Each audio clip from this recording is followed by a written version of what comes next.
Assalamualaikum dan salam Malaysia Madani.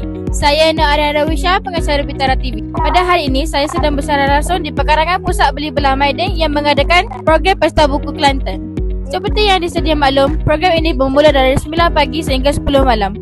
Jom ikuti saya dalam menyaksikan program ini bersama wartawan di lokasi. Nurul Syamimi binti Nur Azam. Silakan Mimi. Sekarang saya bersama dengan salah seorang guru yang mengunjungi PBK 2026 pada tahun ini. So, saya Sa'adat Alain. Boleh perkenalkan diri?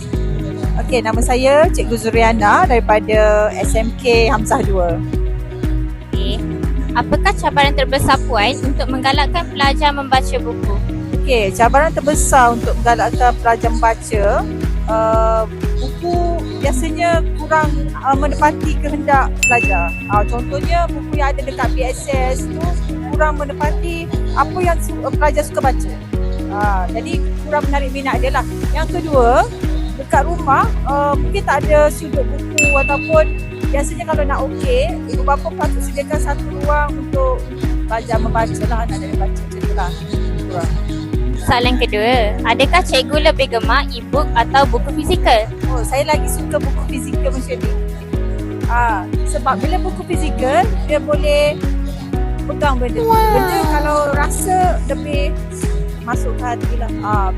Kalau buku online, kadang-kadang baca buku tiba-tiba terbaca benda lain. Lebih kurang tak? Okay? So pada saya, buku fizikal lagi okey. Okey, itu sahaja. Terima kasih Cikgu Zuriana. Bersama saya sekarang ialah salah seorang pelajar yang mengunjungi PBK pada tahun ini. So, boleh perkenalkan diri? Nama saya Muhammad Hazrul Azwar, boleh panggil saya Hazrul. Siapakah penulis buku di Malaysia yang anda minati? Saya paling minat Ustaz Adni. Okay. Buku apakah yang awak akan cadangkan kepada kawan awak? Buku daripada Ustaz Adni juga. Tak silap saya tajuk dia Aku Ingin Hijrah. So bagi saya buku tu sangat sesuai untuk semua orang sebab dia bukan setakat menghiburkan tapi dia juga bagi nasihat ataupun panduan hidup kita. Okey, terima kasih Azrul. Sama. Bersama saya sekarang ialah salah seorang pelajar yang mengunjungi PBK pada tahun ini. So, boleh perkenalkan diri? Muratu Aini binti MRKK Mahat Rahmaniah Kodekra. Siapakah penulis buku di Malaysia yang anda minati? Efali. Buku apakah yang awak cadangkan kepada kawan awak?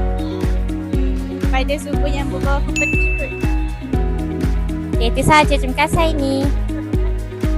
Terima kasih kepada Syamimi atas maklumat yang disampaikan sebentar tadi. Itu sahaja daripada saya, pengacara Bintara TV. Berusaha berjaya. Bye-bye.